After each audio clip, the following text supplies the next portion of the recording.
बिस्मिल्लाहिर्रहमानिर्रहीम बिस्मिल्लाहिर्रहमानिर्रहीम। नाज़रीन, आप देख रहे हैं वॉइस ऑफ पंजाब और मैं हूं राजा शफीक। नाज़रीन, आज हमारे साथ मौजूद हैं मरकज़ी सदर किसान बोर्ड पाकिस्तान जनाब चौधरी शौकत अली चद्दड़ साहब। आइए उनसे बातचीत करते हैं। सबसे पहले सर आपका बहुत शुक्रिया, आपने हमें टाइम दिया। अच्छा सर, मुझे मुख्तसरन आप जो है वो अपनी तंजीम का तारुफ़ कराइएगा कि ये किसान बोर्ड जो है ये क्या है, इसके अगराज़ व मकासद क्या हैं। जी, सबसे पहले तो वॉइस ऑफ पंजाब का शुक्रिया कि आप आज किसानों की आवाज़ बनने जा रहे हैं। और ये किसान एक ऐसा तबका है कि जिसको इस वक्त बहुत ज़्यादा ज़रूरत है कि उसके मसाइल को मीडिया के थ्रू अवानों तक पहुँचाया जाए। तो जहाँ तक आपके सवाल का तल्लुक़ था कि किसान बोर्ड पाकिस्तान क्या है, ये किसानों की एक तंजीम है और इस मुल्क पाकिस्तान के अंदर ये सबसे पुरानी और सबसे बड़ी तंजीम है। ये इस वक्त इसका जो ऑर्गेनाइजेशनल सेटअप है ये पूरे मुल्क के अंदर मौजूद है। चारों सूबों के अंदर ये बाकायदा अपना तंजीमी सेटअप रखती है और ये नेशनल लेवल पे किसानों के मसाइल को हुकूमतों के सामने पहुंचाती है और किसानों और हुकूमतों के दरमियान एक ब्रिज का रोल प्ले करती है। और किसानों के मसाइल को लेकर ऐवानों के अंदर किसानों की टेबल टॉक पे भी ये अपने किसानों के मसाइल को उजागर करती है और किसानों के मसाइल को हल करवाने की कोशिश करती है। अच्छा सर, अभी जो ये दौर गुजरा है, इससे पहले इमरान खान का दौर, अभी पीडीएम का दौर चल रहा है, इस दौर में जो क्या बड़े मसाइल हैं जो किसानों को दरपेश हैं? वैसे तो क़याम पाकिस्तान से लेकर अब तक कोई ऐसी एक हुकूमत हम नहीं गिनवा सकते कि जिसकी तरजीह के अंदर ज़राअत रही हो, लेकिन ये जो पीटीआई सरकार थी इसको हम ज़राअत के हवाले से इस वजह से भी बदकिस्मत साल कहेंगे कि इस दौरे हुकूमत के अंदर हमारे ज़रई मदाखल की कीमतों के अंदर होशरबा इजाफ़ा हुआ। हमारी डीएपी खाद इस वक्त मुल्की तारीख़ की बुलंद तरीन सतह पे पहुँच चुकी है। हमारी फास्फोरस खाद जो है वो भी इस वक्त बहुत ज़्यादा उसकी कीमत बढ़ चुकी है। तकरीबन तमाम खादों के अंदर 200 से 300% इजाफ़ा हुआ है। इस तरह हमारी डीज़ल की कीमत के अंदर, हमारी बिजली की कीमतों के अंदर बहुत ज़्यादा, जितने भी ज़रई मदाखल अगर ले लें तो उसकी कीमतें इंतहा को छू रही हैं। इतने महंगी ज़रई मदाखल के साथ ज़राअत करना किसान के लिए तकरीबन नामुमकिन हो चुका है। तो अब उसी तसलसल को ये जब से पीडीएम सरकार है ये वो तसलसल कायम दायम और बरकरार है और वो वही तसलसल चल रहा है। मसाइल जो आप अभी गिनवा रहे हैं, जैसे कि डीज़ल की कीमतें बढ़ी हैं, खाद की कीमतें बढ़ी हैं, अब खाद ब्लैक में भी हमने सुना कि खाद ब्लैक में भी बिक रही है।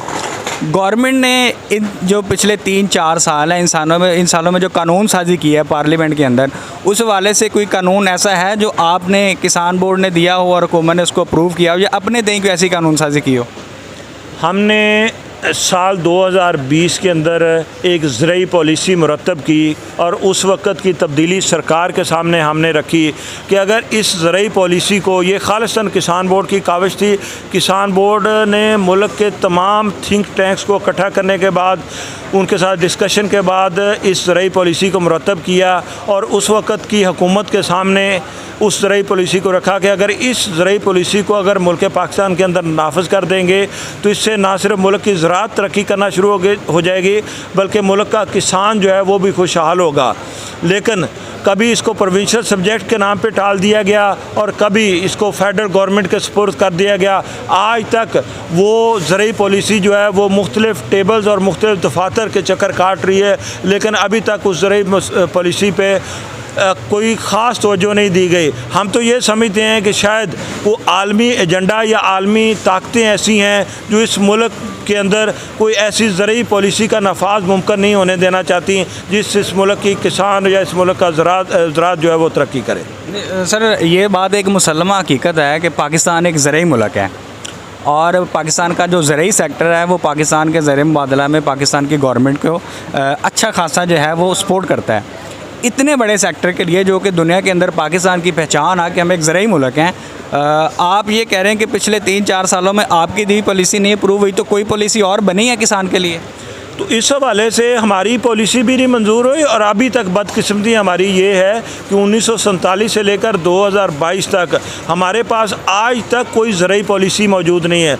अगर हमारे जो ऐवान है, जो लेजिस्लेटिव फोरम्स हैं, अगर उनके अंदर हम कानून साजी के हवाले से जायज़ा लें तो 1947 से लेकर अब तक उन ऐवानों के अंदर जो कानून साजी हुई है उसमें ज़राअत का जो हिस्सा है वो 1% सिर्फ बनता है। 1% ज़राअत के हवाले से कानून साजी हुई है। आगे आ जाते हैं अमल दरामद की सूरत हाल। आज हम भी ये समझते हैं कि जितने भी एग्रीकल्चर लाज हैं, जितने भी एग्रीकल्चर के मतलब कवानीन जो 1% कानून साजी हुई है उन पे भी अमल दरामद की सूरत हाल सिफर है। आज भी खाद की ब्लैक मार्केटिंग हो या नाकस और जाली गैर मेयारी खाद हो, कोई ऐसा इदारा फंक्शनल हमें नहीं आता नज़र आ रहा कि जो इन पे जाके काबू पा सके और इन जराइम की रोकथाम हो सके। आज भी हमें फेडरल सीड सर्टिफिकेशन किसानों के हकूक़ के तहफ़्फ़ुज़ से ज़्यादा जो हमारी इंडस्ट्री है या बीज बनाने वाले इदारे हैं उनके हकूक़ का तहफ़्फ़ुज़ करते हुए ज़्यादा नज़र आएगा। आज भी हमारा जो महकमा ज़राअत है वो किसानों के हकूक़ के तहफ़्फ़ुज़ की बजाय आज भी हमें पेस्टिसाइड कंपनियों और दीगर इदारों के हकूक़ का तहफ़्फ़ुज़ करता नज़र आएगा। तो इन हालात के अंदर कानून साजी, मैं तो इसको डोरमेंट कानून साजी कहता हूँ, ये कोई फंक्शनल कानून साजी नहीं है हमारे मुल्क के अंदर। सर, अब डॉलर रेट बढ़ता है तो ज़राई अद्वियात जो इनकी कीमतें बढ़ती हैं। पाकिस्तान एक ज़राई मुल्क होने के बावजूद गवर्नमेंट ने प्रोडक्शन के हवाले से कोई प्लांट लगाया हो या सेल्स टैक्स जो है या इंडस्ट्री टैक्स जो लगता है इंडस्ट्रीज़ के ऊपर, उस हवाले से कोई रिलैक्सेशन दी है कि मुल्क के अंदर जो है वो मेयारी अद्वियात बन सके और हमारी जो प्रोडक्शन है वो बेहतर हो। जैसे कि इंडिया में है वो कॉस्ट ऑफ प्रोडक्शन कम है, प्रोडक्टिविटी ज़्यादा है। पाकिस्तान में कास्ट ऑफ प्रोडक्शन बढ़ रही है, पैदावार भी कम हो रही है। इस हवाले से कोई गवर्नमेंट सपोर्ट की है पिछले 2, 4, 5, 10 सालों में? ये आपका एक बहुत अच्छा सवाल है और मैं ये समझता हूँ कि हमारे इस मुल्क की सबसे बड़ी बदकिस्मती है कि आज भी हमारे मुल्क के अंदर जो केमिकल्स हैं या जिन्हें हम पेस्टिसाइड्स जो है वो ज़ीरो है। आज मुल्क सब इंपोर्ट होते हैं, सब इंपोर्ट होते हैं और मुल्क के अंदर कोई ऐसी पॉलिसी नहीं है जिससे लोकली इसकी मैन्युफैक्चरिंग हो सके। हम एटम बम बना सकते हैं, पाकिस्तान एटम बम बना सकता है, लेकिन हम ज़राई अद्वियात नहीं बना सकते। बिल्कुल ये ऐसे ही है कि हम एटम बम बना सकते हैं लेकिन ज़राई अद्वियात के हवाले से हमारे मुल्क की बात ठीक लग रही है कि ये कोई बैनुल अक़वामी एजेंडा है जो हमारे मुल्क के अंदर इंडस्ट्री भी नहीं लगने दे रहा। अच्छा सर, तो फिर कोई है इस हवाले से कानून साजी के इस इंडस्ट्री को जो है वो सपोर्ट किया जाएगा? जी बिल्कुल, हम तो बड़े अरसे से हमारा ये मुतालबा है कि जितने भी फार्मूलेशन है ये केमिकल्स जो हैं, हम भी एक ख़ुद मुख्तार मुल्क हैं। हमारे मुल्क के अंदर हमारे हमसाया मुल्क जो है आज भी ये देखें कि हमारे मुल्क के अंदर ये शोर मचा रहे हैं कि जी क्लाइमेट चेंज की वजह से हमारी गंदम की पैदावार मुतासर हुई है, जिसकी वजह से हमारी प्रोडक्शन कम हुई है। जबकि उसके साथ हमारे हमसाया मुल्क को देखते हैं, सेम एटमॉस्फेयर है, सेम आबो हवा है, वहाँ पे पर एकड़ पैदावार हमारी बड़ी है। हम तो ये समझते हैं कि ज़राअत के हवाले से हुकूमत के पास ऐसी कोई मुअस्सर पॉलिसी ही नहीं है कि जिससे इस मुल्क की ज़राअत तरक्की कर सके। और ये एक अलमिया और हकीकत है कि जिस तेज़ी के साथ हमारी आबादी बढ़ रही है उस आबादी की ग़िज़ाई ज़रूरियात को पूरी करने के लिए हमारे पास मेयारी बीज भी होने ज़रूरी हैं, हमारे पास ज़राई सस्ते ज़राई मुताखल भी होने ज़रूरी हैं, तब ही जाके हम अपनी प्रोडक्शन बढ़ाकर अपने मुल्क की ग़िज़ाई ज़रूरियात को पूरा कर सकते हैं। सर, अगर हम कंपेयर करें, मुझे अगर आपके पास कुछ फिगर हो तो अगर हम इंडिया के साथ, बांग्लादेश के साथ, चाइना के साथ कंपेयर करें गंदम को लेकर, गंदम जो है वो सबसे बेसिक आइटम है। गंदम की जो प्रोडक्टिविटी है उसका और इन एशिया के जो दूसरे ममालिक है इनका कितना गैप है? पर एकड़ हमारी मेरे ख्याल में 40 से 50 चल रही है गंदम की, तो इन ममालिक में कितनी है?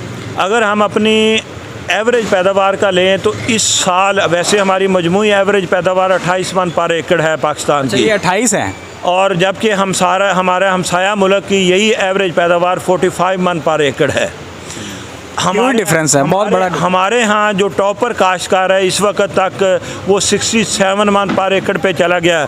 वहाँ पे टॉपर काश्तकार वो 100 मन भी क्रॉस कर चुके हैं। तो अगर उनकी एवरेज और हमारी एवरेज का अंदाज़ा लगाएं तो वहाँ की एवरेज पैदावार हमसे बहुत ज़्यादा बड़ी है। इस तरह कॉटन के अंदर हम 3 करोड़ 50 लाख बेल से कम होकर 1.5 करोड़ बेल्स पे आ गए हैं। वो 3 करोड़ 50 लाख बेल से बढ़ते बढ़ते 5.5 करोड़ बेल्स पे चले गए।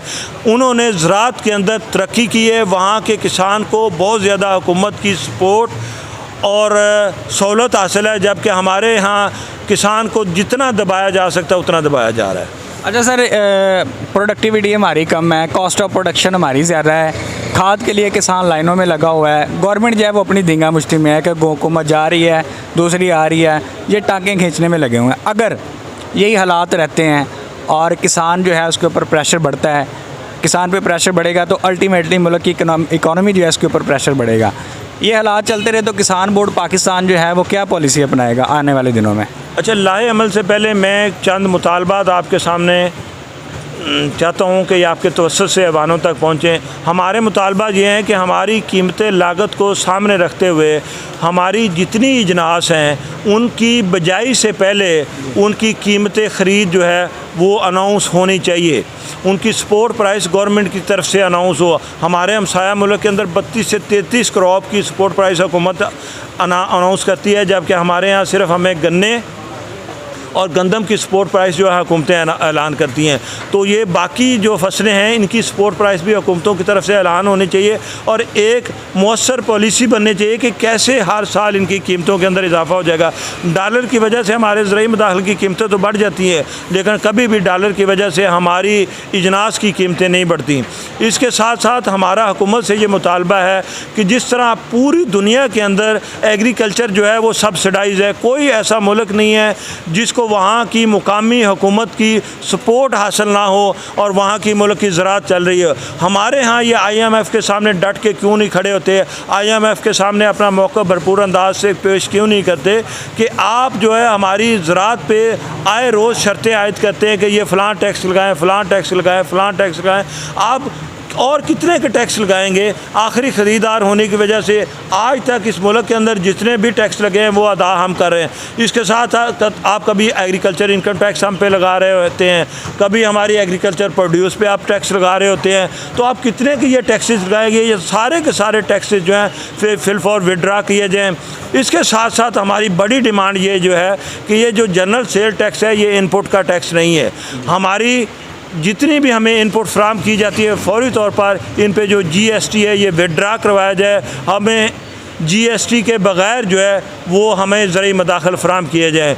इसके साथ साथ हमारा बड़ा मुतालबा ये है कि हमारी चूँकि फ़सल हमारी है, इसलिए कोई ऐसा इंडिपेंडेंट कमीशन बनाया जाए कि जिसके अंदर हमें ये इख्तियार दिया जाए कि हम अपनी फ़सल का रेट ख़ुद मुकर्रर कर सकें। हमारा मुतालबा ये है हुकूमत से कि हमें भी ऐसा फील्ड प्ले लेवल दिया जाए कि हम अपने हमसाया मुल्क के साथ जो किसानों को वहाँ पे सहूलतें मुयस्सर हैं हमारे किसानों को भी यहाँ पे सहूलतें वो मुयस्सर की जाएँ। इन हुकूमतों ने हमारे साथ वादे किए कि हम ज़राई मकासद के लिए जो इस्तेमाल होने वाली बिजली है वो आपको फ्री फराम करेंगे, लेकिन आज हमें जो ज़राई मकासद के लिए बिजली फराम की जा रही है उसके अंदर तमाम सब्सिडीज़ को विड्रा कर लिया गया है। आज बिजली का यूनिट हमें 20 रुपये से लेकर 50-60 रुपये पर यूनिट में पड़ रहा है, जो मैं समझता हूँ कि पानी के बगैर कोई फसल जो है नामुमकिन है। पानी के बगैर कोई फसल नहीं हो सकी।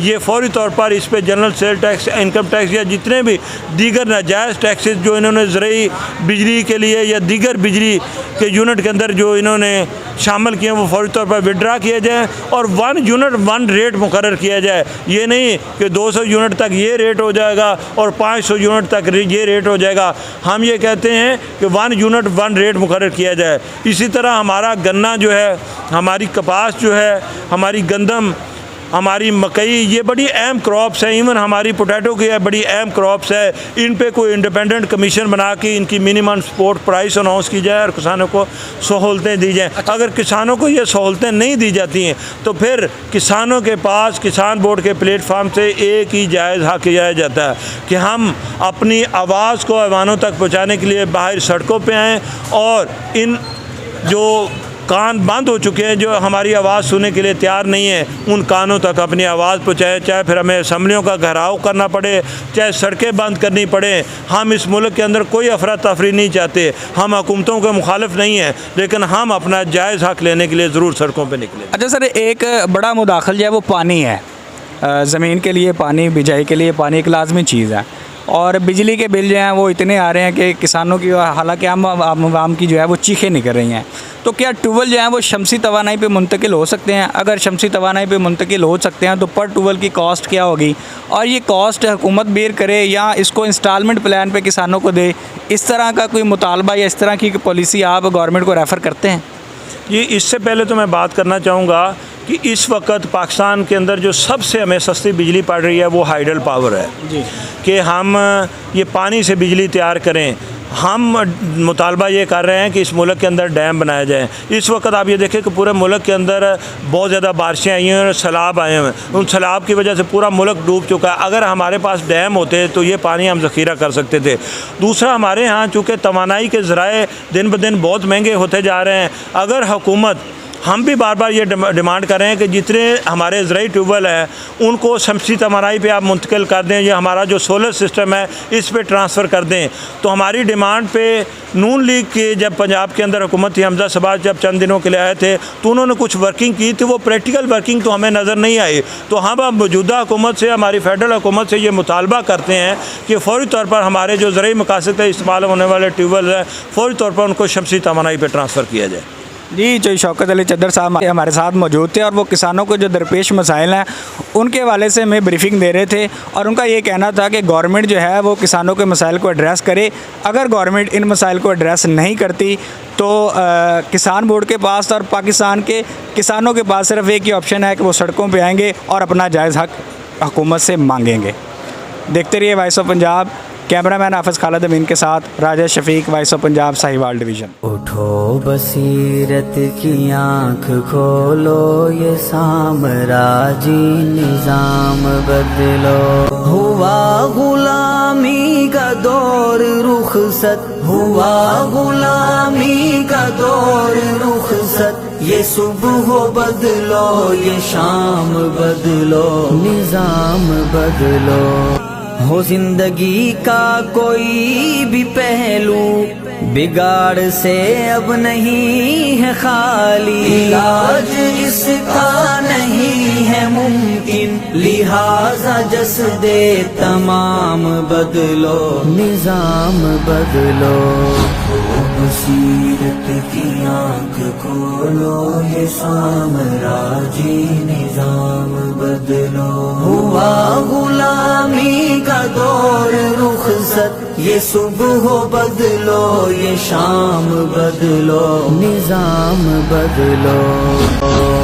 बसीरत की आँख खोलो, ये साम्राज्य निज़ाम बदलो। हुआ गुलामी का दौर रुखसत, हुआ गुलामी का दौर रुखसत। ये सुबह बदलो, ये शाम बदलो, निज़ाम बदलो।